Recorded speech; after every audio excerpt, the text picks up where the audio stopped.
Good evening, everybody. Welcome to our second Erasmus seminar from Darwin College. As I'm sure many of you know, this is a new venture for us to have these seminars somewhere between the Darwin College lecture series and our more intimate seminar workshops, lunchtime seminars that we have for research students. We very much want to try and draw on the skills, the knowledge, the intellectual powerhouse that is this college, to showcase it through these lectures, and indeed the wider Cambridge powerhouse too. And we particularly want this series to focus on global challenges, important issues that are affecting society. So, as many of you will know because you came, the first one was delivered by Professor Catherine Barnard, a lawyer, talking about some very difficult situations facing asylum seekers spending time here in the UK. But our second speaker is well known to many of you, of course. It's Professor Jonathan Heeney, who is a fellow of the college and has been for some time, and was a previous vice master. He's a professor of comparative pathology at the University of Cambridge's Vet School, and he heads a laboratory of viral zoonotics, where he applies molecular techniques or technologies to addressing key questions concerning zoonotic infections and their importance to both veterinary and human health. He is basically at the forefront of developing vaccines to combat Ebola, influenza, and coronaviruses. I don't think you need to hear more from me, so it's my great pleasure and delight to invite John to give his talk on preventing the next pandemic. When he has done so, Torsten Krud, who is the chair of our Education and Research Committee and a long-standing fellow of the college as well, will take over and do questions, answers and thank yous, but you are very much encouraged to ask questions and answer them if you can. Better still, I'm sure John would be pleased. For those Darwin students who are present and want to know more about John's past work or present work indeed on plagues, there are copies on the piano at the back of the Plagues series from the Darwin College lecture series in whatever year it was, but John was one of the co-editors. Okay, over to you, John. Thanks very much.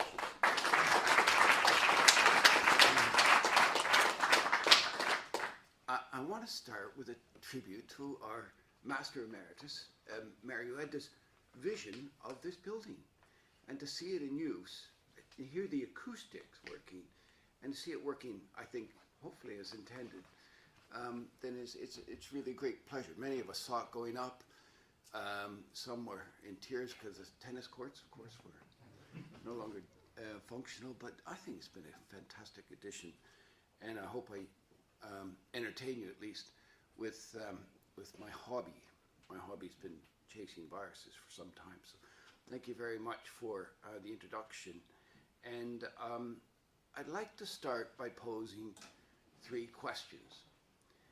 And in the course of this brief talk, I'd like to use 3 different kinds of viruses to illustrate what I'm talking about, really. And that is, and to illustrate where this pandemic came from. Does everybody have a clear understanding where this virus came from that caused this pandemic? Surely not from machine learning. So, and the second question is then, how will we prevent the next pandemic? There might be some clues in what I do, but there are a lot of ways in which we can prevent the next pandemics, and one of them is by understanding how they arise and why, and when bad things happen, that things go wrong, and very wrong. So, in the course of this evening, I hope that you'll be able to understand then where SARS-CoV-2 came from, What are those threats that are going to occur? And thirdly, and most importantly, how can we prevent pandemics from occurring in the future?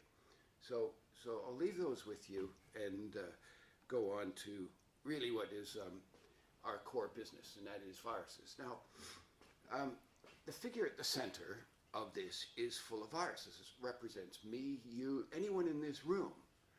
We're all full of viruses, actually. Viruses are not always bad. They don't always cause disease, as we think. And to illustrate their importance, they colonize our intestinal tract in great numbers as bacteriophages. And they're important for exchanging information, valuable information, so they have great benefits. And without their function and the right kind of bacteria, we'd be in deep trouble. There's other kinds of viruses, too, that we acquire when we go to nursery school, or, we acquire our first infections as young children, and some of them stay with us for life. CMV, cytomegalovirus, is just one of the many examples. And then as we grow up, we become adolescents, we go to school and we kiss somebody. We also acquire viruses, and kissing disease, or whatever it's called, the Epstein-Barr virus, persists with us lifelong. And there's others. I can go on and on and on. Herpes viruses, cold sores. You get stressed, you get a cold sore. Well, they don't go away. They just sort of hang out in our trigeminal ganglia.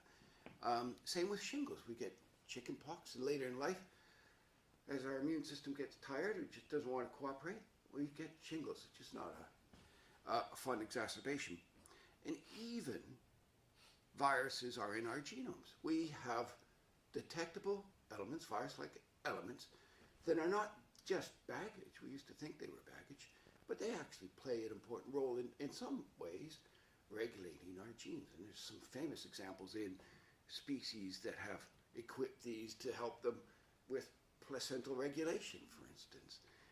So a lot of viruses within us, and they're held in check by our immune systems. And this is really important. Our immune systems are really, really busy, controlling our ecosystem of viruses. Not just viruses, of course. We exchange all sorts of bugs with our environment and with each other, not just viruses. But the reason I'm sort of fixed on viruses is because a particular type of virus, or RNA viruses, have a great propensity to mutate. And because they mutate, they escape our immune system and regulation. And we exchange them. So there's not only that within host ecosystem, there is the between host ecosystem. We share households, bedrooms, lavatories with others that we exchange viruses with. And of course, it's our immune system, its job to help us protect us from our local ecosystem. And then there's the more complex ecosystem, such as top left here. We live on this earth with a lot of other species, and they have their own ecosystems with their own viruses.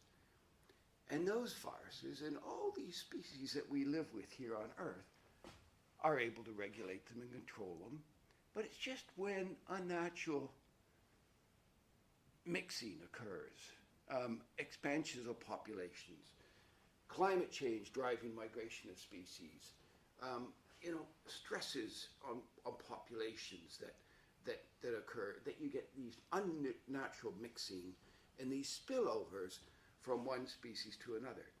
And if that immunity doesn't exist within us, that virus is going to have a heyday. It's just going to get in there. If you've got the right receptors and don't have the immune defenses, then that virus is just going to rip right through you. And if it's a friendly virus, you may have a cough or a cold, but if it's a nasty one, well, there can be dire consequences. So that's the background of what I wanted to talk about. Viruses just don't go from animals to us, okay? And we also give viruses to other species, and that can have great consequences. Some of our herpes viruses can cause lethal encephalitis in great apes. So it's a two-way street. We call viruses which jump from animals to humans zoonotics. And anthropozoonotics is the reverse of that. And it's not just a one-way street. And in fact, it happened during this last pandemic. You might remember that we suspended flights, was it from Denmark, because there was an outbreak in ferrets or mink. There was a mink farm outbreak. And why was that important? It was because that virus adapted to that species, mutated, and guess what? It jumped back into humans. That's what it does. And unfortunately, because we didn't get on top of this pandemic quickly enough with vaccines and control, the virus has gone global. It's in every corner of the Earth, and I'm sure it's in Antarctic by now, which we'll hear about on Friday. And it's in many different species. And some of those may or may not decide one day to mix it up with one of us and give it back to us. Okay, so that's my lab, and that's what we do. And understanding this helps us understand pandemics. But understanding that ecosystem idea about how your immune system or the immune system of the population, what we call herd health or herd immunity, is really important. And that human immunity is something that the current virus is going to, is wrestling with. And because it does like to replicate, we're getting all these variants. Okay, enough of the introduction. Let's go back to the past a little bit. Again, one of the great features of this college are its lecture series that I think Andy roped me into it one day at lunch, and I remember you didn't really like the idea of plays because it was rather dire and fatalistic, and it wasn't upbeat and positive, very gloom and doom. But I managed to get talked into it, and we held this lecture series between January 17th and March 7th of 2014. Guess what? 2 weeks later, the biggest outbreak of Ebola that this world has ever seen, at least in recorded history, in West Africa. Huge. And there was a lot of concern. Big international movements to set up field hospitals, flying planes of medical supplies, getting doctors, nurses, experts in hemorrhagic fevers into West Africa with not much infrastructure. So what did I do? What would you do, actually? Well, it's my core business, and so I went to Guinea, which is where the outbreak was. In fact, I went right to the epicenter in a place called Gekadu. And it was a little village called Miliandu where the index patient was. Thankfully, we had some sponsorship from the WHO, and we managed to put this cast of remarkable characters together there in the front row. And from your left to right is Dr. De Silva. He is a hemorrhagic fever expert. And at that time in West Africa, he would treat Lassa fever patients. I'll get to Lassa fever in a little bit. This is Raymond, a young aspiring academic, and he was our linguist. He could, I don't know if you know West Africa, but it's a mosaic of different ethnic groups with very different languages, and they travel from one village to another for weddings and funerals and everything else, and that was part of the problem. This is a colleague, a veterinarian, and he was my expert not only in translating veterinary scientists to some of the veterinary science to people we are talking to, but he is also a remarkable linguist. And between the two of them, they talked most of the languages of the villages that we went to. And this is his cousin, who is a naturalist, zoologist, and could help us hunt down this animal species that started this whole problem. And this was our intrepid driver who got us through some remarkable logistic and tight spots. So the prevailing hypothesis, and bats get a lot of blame for a lot of stuff these days, but the jury is still out because a hardcore, let's just say they haven't found the bullet or the gun that shot the bullet yet. But bats are known to carry antibodies that are cross-reactive. And especially fruit-eating bats are ones that are putatively the ones that carry filoviruses. And Ebola belongs to this family of filoviruses. I'll get to why in a little while. And of course, in the forest, when fruit trees bloom, bats migrate like crazy. But they're not the only fruit lovers in the forest. And there are others that go and try to forage what the bats have dropped. And it's not just fruit that they drop. And presumably they get infected. Guy out there looking for dinner for that particular evening finds a wobbly animal, whether it's a chimpanzee or another forest dweller, and throws it over his back and takes it home for dinner. It says, "Hi, honey, got food for a week." And sadly, that is how bushmeat is how many of these pandemics or epidemics are thought to start. And of course, when the first infection occurs and that individual gets febrile, really, really ill with hemorrhagic fever, they tend to bleed everywhere, and there's a lot of fluids involved, and it is a contact transmissible infection. And of course, this is how it all started. And by the time it was diagnosed in March 2014, the cat was out of the bag. And there were a lot of individuals who were dying of this disease. Now, fortunately, good medical care with some of these field hospitals allowed a lot of these individuals to survive. So we had a relatively large population of individuals who had gone through hell and back and survived this terrible disease, and they were called survivors. And there was a lot of concern about these individuals going back home. So they were tested rigorously by PCR. PCR is a molecular way to make sure there's no no virus in the blood. And so that was fine. But during my investigations and discussions, I met with a lot of Ebola survivors, and they weren't right. They still were not well.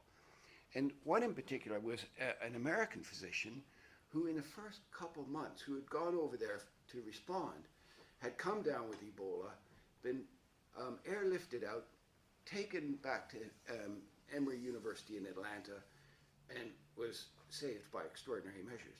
But he also volunteered to have the full diagnostic gauntlet, the best technology could throw at him. And what was revealing is that he had large regions of his brain, his liver, his kidney, that were absolutely mashed potatoes is what I could best describe it as. And he even let them put needles into him, and out of some of those tissues, they were able to pull out virus. Still didn't have the virus in his bloodstream, but they were able to pick it up. So the hypothesis was that there would be individuals amongst all those survivors, and of the 28,000 recorded cases, so 40% mortality gives us around 17,000 somewhat survivors. There's a lot of survivors out there, and we didn't know how to distinguish those that might be carriers from those that weren't carriers. So again, what did I do? We wrote this paper suggesting that there were hidden reservoirs, not just out there in the wild, in the bush, but that actually people could have persistent RNA viral infections. Now, a lot of my colleagues said that's nonsense. RNA isn't DNA, and it can't persist in us because it doesn't integrate into the genome, and it's eliminated, and you're absolutely barking. And so I survived that for 4 or 5, 6 years, and then this happened. Resurgence of Ebola in 2021 suggests a new paradigm for outbreaks. It wasn't happy vindication, but sadly, this occurred. And why were they able to sort of prove it? Well, this is the family tree of the filovirus. Ebola belongs to this family of filoviruses. And this is, the tree is formed by the distance of these horizontal branches. And this represents an outbreak in 1976 from the DRC. Okay, lots in DRC, Gabon, but mostly in the DRC. And that's why Guinea was caught off guard, because again, 4,000 kilometers away, how did that virus get there? But this was the proof in the pudding. That outbreak in 2021 was very, very closely related, if not almost identical, to what was seen previously in 2014. One of those important messages is that we can use genomics, that sequencing potential that came out of that West African outbreak, to be able to look at the genetic distance between these viruses and to compare them. And just to show you how different they are, Ebola belongs to this family of viruses, filoviruses. Not surprising. It doesn't take a great imagination to call those filamentous viruses. And this is another virus that causes, or had caused, hemorrhagic fever, and still does, in West Africa. It's a seasonal event. It's called Lassa fever. It's a member of the Arenaviridae. So I guess if you're looking down a transmission electron microscope, this might look like an arena full of people and with football players or whatever. So these are the countries that are affected annually with Lassa fever. And in different years, there's different levels of cases. And although the viral biology is quite different, the clinical presentation is highly similar, meaning vague abdominal pain, leakage of blood vessels, etc. So how do you possibly contain and control things that present very similarly? And of course, that's why this outbreak of Ebola occurred, is because they were looking for Lassa fever to be the primary cause. No, and of course it wasn't. Okay. So after that, we decided we needed a plan. We needed a plan to make vaccines to prevent these kind of hemorrhagic fever pandemics from occurring. And we managed to get funded this ambitious project called Project Oval, One Health for accelerating vaccines for Ebola and Lassa, specifically for these areas. Why One Health is because you need to understand the biology of the animal species and how it interacts with humans, and vaccines, well, because you need to keep that immunological control to keep that ecosystem in balance, certainly within the human population. So that involved us going back to Africa, this time to Nigeria, and this is a place called the Abakaliki, and the Abakaliki is in the southeast, and it has seasonal problems with Lassa fever. And it's about this time of year that they're reaching their peak. It's the dry season, and there are more and more cases. And we're in the market, we're talking to the village elders, and we're discussing the local cases that they're having and why it's occurring in some households and not others. And what are the risks at the market of this virus, this rodent transmitted virus, and to them or their customers? We do know that people that transport and are involved in grain handling or trading, that tip those big bags of grain from one bag to another, they often get Lassa fever, and it's because of the aerosol, presumably. And guess what? Rodents love grain, and they're not toilet trained. So this is Christian Happy. He is the head of the African Center for Genomics and Infectious Diseases. And Christian agreed to be our sequencing center for sequencing samples, not just from affected households and individuals, but the rodents that we would trap in and amongst those houses. And we were very interested to look to see if we could find signatures that would tell us that, hey, that rodent is carrying a virus that's likely to jump species and to cause trouble. Needless to say, this was a long and hard project. And Nigeria is a hard country to work in because the situation is fluid and dynamic. But we were successful and persistent, and I'll get on to why.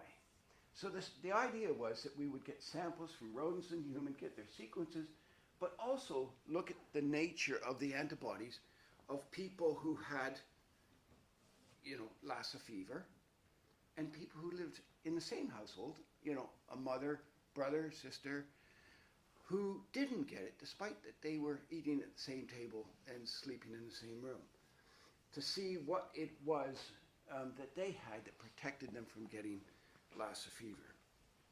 Again, you can imagine just tracking people was difficult. So I'm going to come back to the genomics in a minute and go back to West Africa. This is the last time I'll go back in history. And so this is one of those field hospitals for Ebola suspects. So if you lived in a household where there was a case, you were kindly asked to go and get tested. And you would walk in there and you would be triaged and you would be told, give some blood, and they would test it. And if you were highly suspect and had a positive test, you would go left. If you weren't positive but still suspect, you'd go right. And they had different layers of quarantine. And this is one individual who unfortunately tested positive. You can't see him back here in the background, but this is one of the Ebola wards, and he is one of the fortunate individuals who survived. And in order to go home, he'd have to have a number of different negative tests. And so he would be frequently giving his blood. And it's that, I don't know if you can see him back here, he's sitting up, he's just waiting to get out of there, obviously. And what would happen is, you can imagine, in places without, hydroelectricity, so how you manage to do high containment biology and keep everybody from not getting infected. So the whole process of taking these blood samples and getting that genetic information and gathering antibody responses was quite an ordeal. Now, because of that huge amount of sequence data, it was starting to come out of epidemics and pandemics like this. We, back in Cambridge, thought, well, what can we do to use this information? And we came up with some clever tricks, and that is that we could take all this sequence data from all these cases, those that got it, those that didn't, and we could take those antibodies and look and see if they correlated with people who got ill or didn't get ill, line up those sequences of all the related viruses and look for parts of their genomes that differed and those that were highly similar. And our idea was, if you're going to get rid of these viruses that are highly mutable, meaning they change a lot, you need to target those parts that are constant. Those are going to be the Achilles heel. And this is the technology that we set up. And Vita, you'll remember this beautiful logo that you made for us back in the early days. And it is still iconic. Thank you very, very much. So we then took these and used some structural biology and made synthetic genes to mimic these proteins that would be highly conserved. This is a lot of work, and I'm just summarizing it in a snapshot. But suffice to say, we would screen these against antibodies, let mice tell us if we're doing the right stuff, and if it worked, then we'd go into human trials. Now, pre-pandemic, and I'm talking about COVID-19, we were focused on viruses, what we call high consequence infectious viruses. And these are ones that are nasty, meaning if you get them, you're lucky. You've got a 50% chance of not making it, or in a good day you may. And it depends on the quality of care and the diagnostics and what we do know about it. Suffice to say, there's the list of those that you acquire by contact. And Ebola is amongst those because even if you live or die, and there's a gathering for your funeral, everybody at the funeral who at least touches the body, and that was the practice in West Africa, would become infected, take it home to their village, and that is how the epidemic. So contact spread viruses can be easily controlled by quarantine, by education, but it's a lot of hard work. And there's a number of other members of this family that cause these similar diseases. I said the filoviruses. Marburg is a member of the filovirus. And there's others, such as the Sudan Ebola virus that you heard about last summer that caused that big outbreak in Uganda. And here's Lassa fever amongst these group of contact-acquired infections. And on the right, the more feared, the airborne high consequence infectious diseases. And amongst them are avian influenza, H7 as an example, and H5, which I'll talk about in a few minutes. But amongst these are coronaviruses. Middle East respiratory syndrome, as its name would suggest, is acquired in the Middle East, and it is spilt over into humans, and it causes a highly fatal respiratory infection, acute respiratory distress. Same with SARS-CoV-1. The first SARS manifested itself in 2002, 2003, and the index individual was a respiratory physician who'd gone to a live animal market in Guangdong province, jumped on a plane after going to that market, and went to the Metropole Hotel for a wedding. Met a whole bunch of people at this wedding who a couple days later flew back home, whether it was to Singapore, Vancouver, or Toronto, or and we know what happened. Now the difference between this SARS virus and the other, and the one that we've recently experienced, is that by infrared thermometry, we could see who had a fever. And if you're coming through an airport in those times, I don't know if those of you who went through any of those cities, but would remember that you were, again, sent to the left or right to either go into quarantine immediately. And that's how we contained this virus. It was strict quarantine measures, and it worked. And why did it work? It worked because we weren't primarily infectious by the time we achieved a high fever. So we were lucky. We had time to initiate quarantine and identify people. So then, of course, came this virus. Similar scenario, live animal market, lots of animals, lots of people, but big difference. And I won't get into too much jargon, but suffice to say, it has got some unique features in its spike protein called a polybasic cleavage site that allows it to be much more infectious even before you get fever. And that's why those practices didn't really help us. But, masks were important. There's no question about it. I forgot to mention monkeypox, but I'll come back to it in a minute because I've just covered, the last decade and the last 3 years. What about last year? We are coming out of this pandemic. We're thinking things are, pretty good, smooth sailing. Vaccines are working, keeping us out of hospital. What happened about a year ago? H5N1 landed on our shores, actually not far from us, East Anglia. In fact, from the Norfolk coast right down to the Essex, and Cornwall, of course. A lot of farms there under quarantine. That was January. What happened in February? Lassa fever.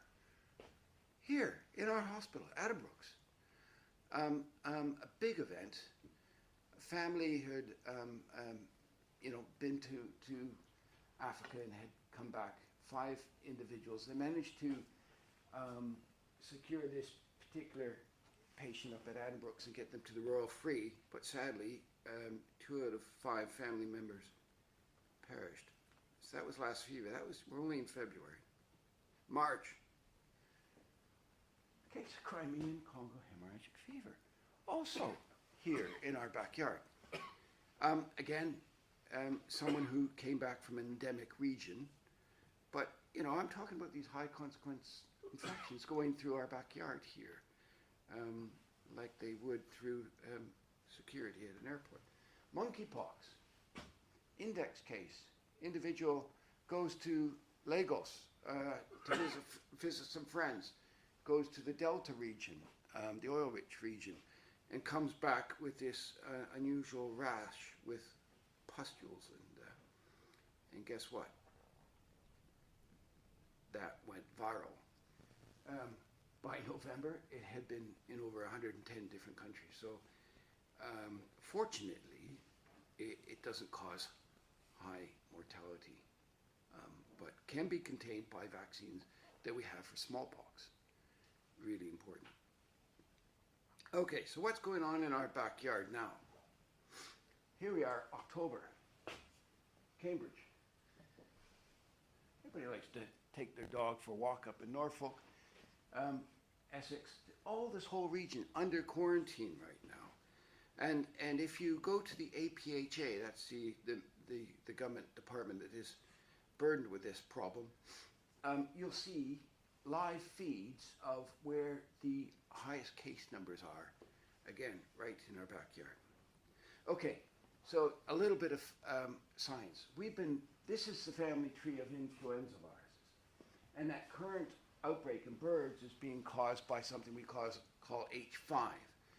And this influenza virus is quite a remarkable shapeshifter. It not only mutates, but it changes its coat quite a bit. And pigs also have another virus that we're worried about called H1N1. Now, why is this important?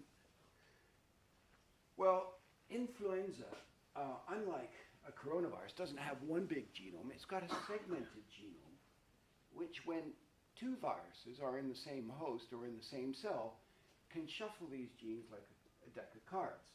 And so not only do you get these mutational changes, you get gene swapping, if you like, and you can get major shifts in and guess what?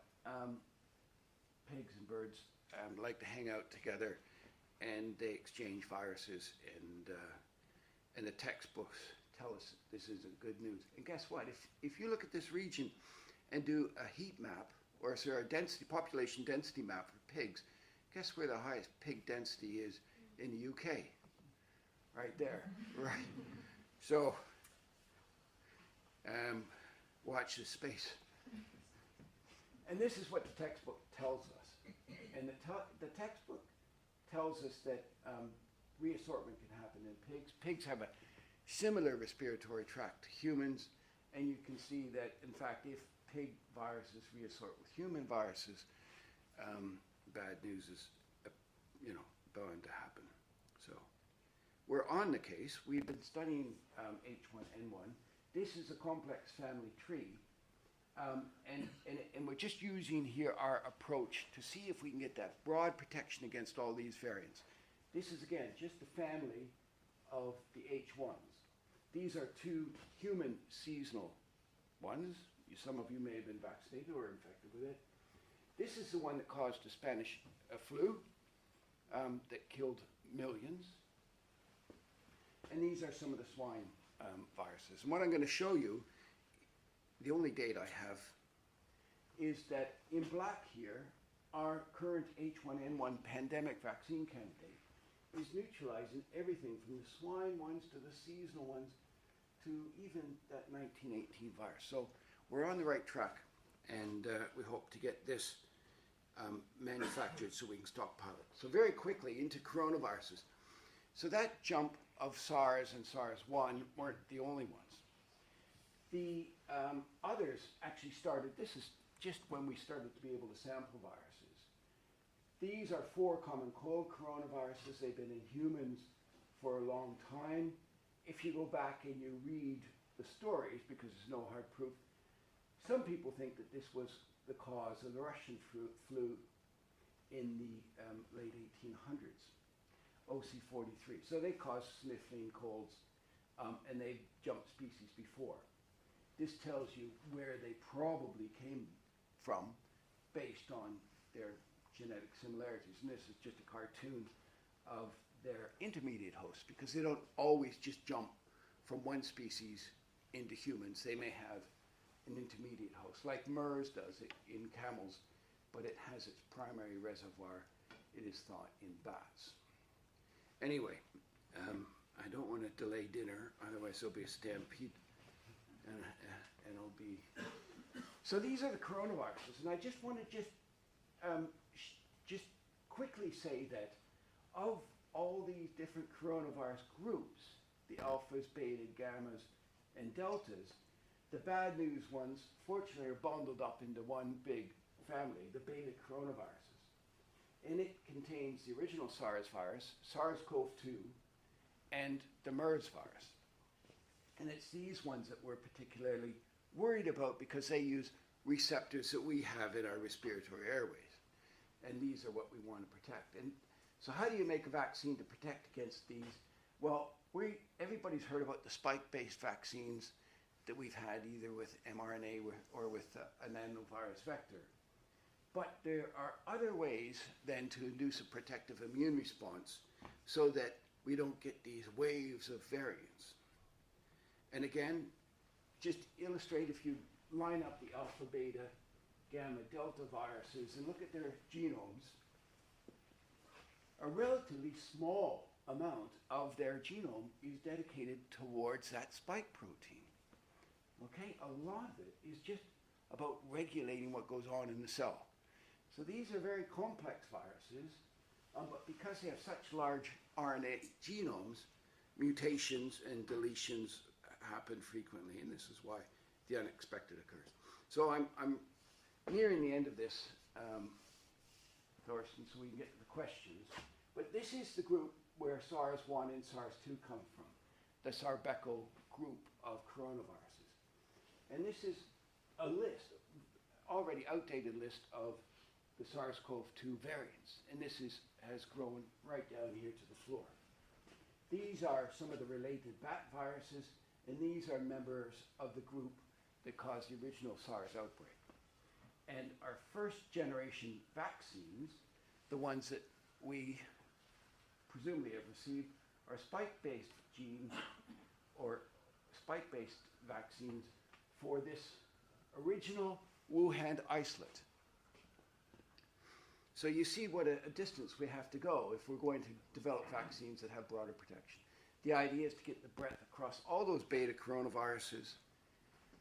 And this is the problem we're having with the variants. This is the amount of sequence diversity just in the first 12 months. And by the time we realize that a lot of mutations happening and the vaccines aren't working as well as they used to, we react and we try to make these bivalent vaccines. And many of you have received a bivalent vaccine, some of you won't have. But look at the time it takes to get these new vaccines geared up. And by that time, the horse is bolted and is gone on to Epsom or wherever it's going to run the race. So we're trying to make vaccines that can preempt this escape. And one of them, our first generation one, was so-called T235. It's still one of our candidates. We call it Super Spike, but it's based mostly on SARS-CoV-2. Then there is that group, as I mentioned, that whole Sarbecovirus group. And this young lady here, Sneha Vishwanath and George Carnell, are really the ones that have pushed this work forward.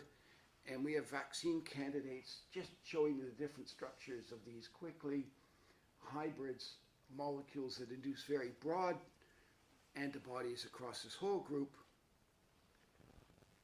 And look, if you look at the antibodies that we're able to induce from this product that we've made for human use, you'll see they can neutralize SARS-1, some bat viruses in between SARS-1 and SARS-2, SARS-2, the beta, gamma, delta, and even Omicron.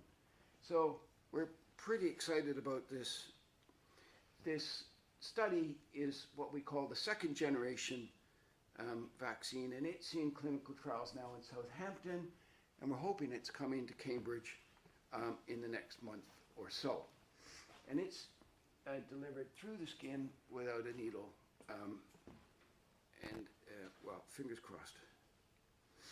Okay, without going on much too long, we're now funded to attack this whole big beta coronavirus group, and for that you need people with big pockets to fund you, and this is the Coalition for Epidemic Preparedness and Innovation, an NGO that has seen the problem that we have and the fact that we need to get ahead of the curve.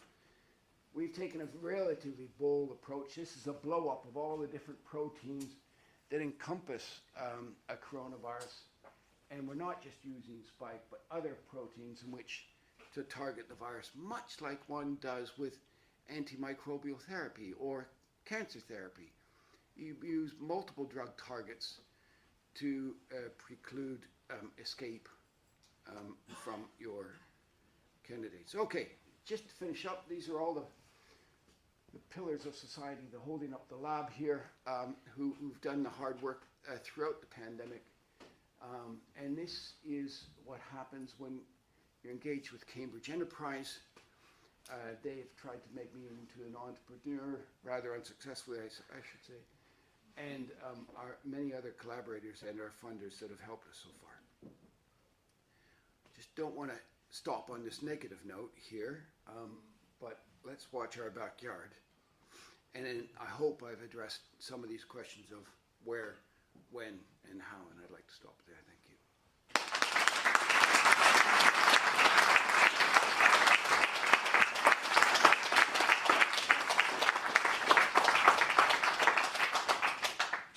Very nice talk, John. Thanks very much for coming here to give us our second Erasmus seminar in Darwin on a rather topical subject.